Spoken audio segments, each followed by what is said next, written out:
room a love for Colorado and a love for our ability to find common solutions, so we're glad that you're here. And thank you, Regional Administrator McGrath, for including me. It's nice to be here.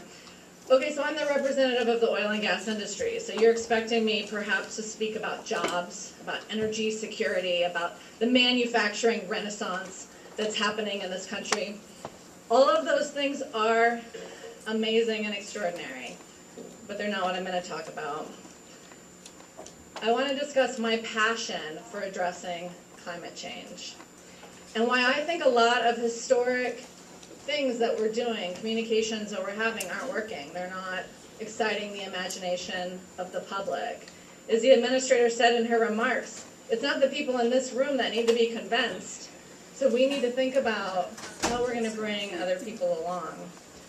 The President's Climate Action Plan can be interpreted and ultimately cultivated as part of a different path forward. So a disclaimer, I'm routinely ridiculed by all sides for many things, but one thing is always my rose-colored glasses. I do have them in contact form today, so be forewarned. So framing. How we frame a discussion about climate change, how we frame a discussion about energy, about oil and gas development, it matters. It informs the questions we ask. It tells us about the assumptions we take for granted. And ultimately, it influences the policy results. Historic approaches to climate change are not working because of framing, and we'll come back to that. So let's talk about our energy reality. We're on a planet of 7 billion people growing to 10 billion. That growth, 90% is happening in the developing world. Today in the developing world, 1.4 billion people do not have access to energy. Energy is the cornerstone of raising people out of poverty and improving quality of life. The metrics that you usually think of, improving mortality, reducing fertility, increasing education, these things are only made possible by access to energy. So energy consumption in the world is going to double by 2050. 90% of that energy consumption is going to happen in the developing world. And who are we to say that it shouldn't? So let's go back to our framing. Currently, when we talk about climate change, we talk about a world that's rapidly getting hotter thanks to growing population and increasing economic development. We talk about things being good or bad. We must get off fossil fuels and move to clean energy. Oil sands are bad. Keystone Pipeline's bad. Fracking is bad. Wind is good. Solar is good. Right? Yeah, that's the way we talk about it.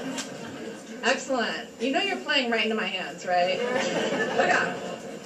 So I'm going to pick on China for a moment. China is rapidly buying up the world's energy resources.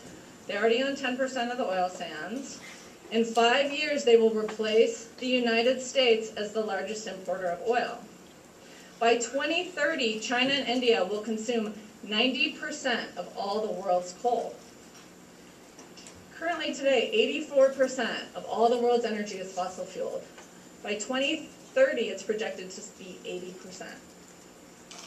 So our framing of this climate discussion is myopic. It's happening in an echo chamber. We need to create a vision that doesn't leave out so many people. It's uninteresting to the masses in this country whose number one interest has been for decades and remains to be economic development, in particular their access to a job. And the way that we discuss climate change is polarizing. It's polarizing on epic proportions. So we need a new frame. We need one that's pro-humanity, pro-innovation, pro-energy, and can allow us to mobilize towards a common vision. And to do that, I would suggest that together we need to do 3 things.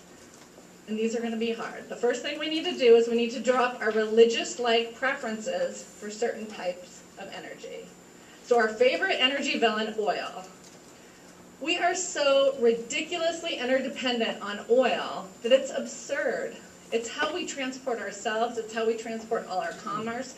Nearly everything you're sitting on, wearing, leaning on, or texting on at this moment comes from an oil byproduct. And when we talk about climate resilience and climate adaptation, those things are going to require oil to get them done. Let's talk about our favorite energy hero, wind. Wind requires manufacturing, it requires mining, it requires transportation, operation and maintenance, and transmission lines.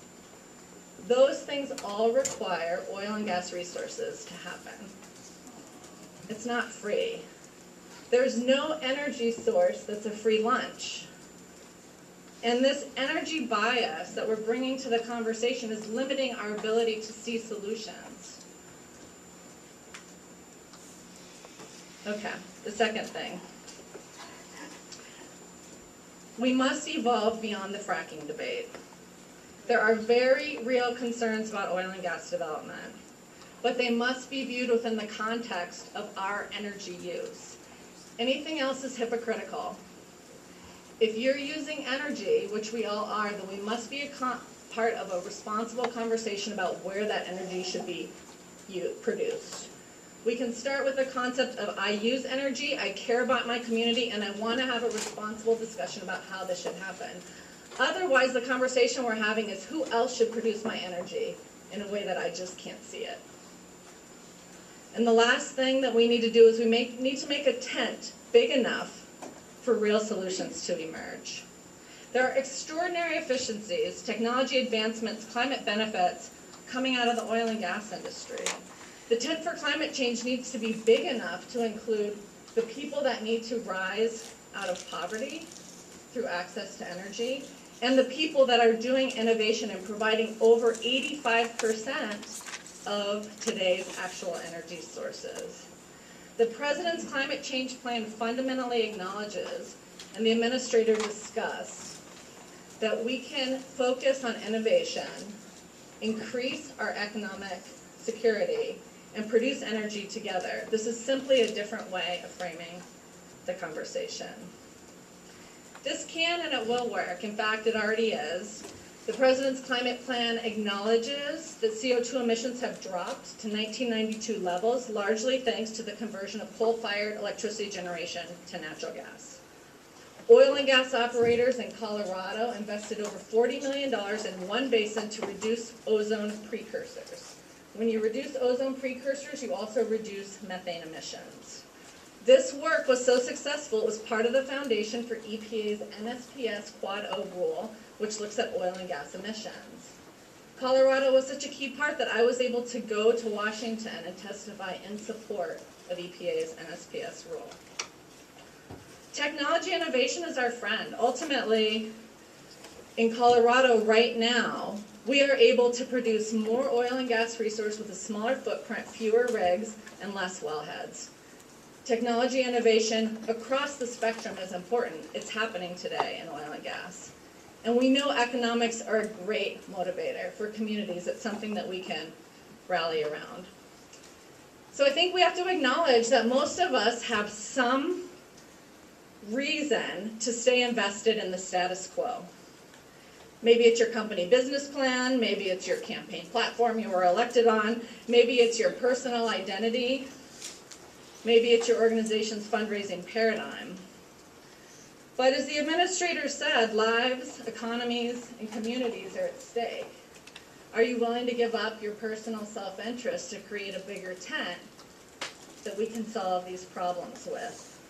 If you care about climate change or you care about the 7 billion people growing on the planet, then the thinking that got us to this point is not what's going to take us forward. Oil and gas industry is already partners in addressing climate change. We are part of the solution. We'd like to work with you to continue to be that. And I'll conclude with this. Last night I had the honor to be at a talk by a greenhouse scholar. This is a 20-year-old who was born in Pakistan, is now here studying Latin classics. And he gave this quote in Latin, but I'll give it to you in English, even though it would be more impressive in Latin.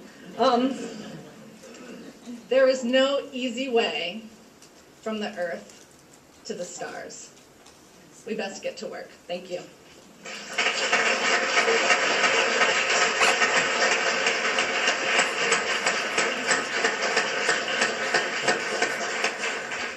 Before we bring Brad up, I do want to remind folks to get your questions in. This will be the last chance to get your questions in for consideration. Thanks, Brad. You go. So I'm going to switch gears and do just a little bit of PowerPoint here. And I want to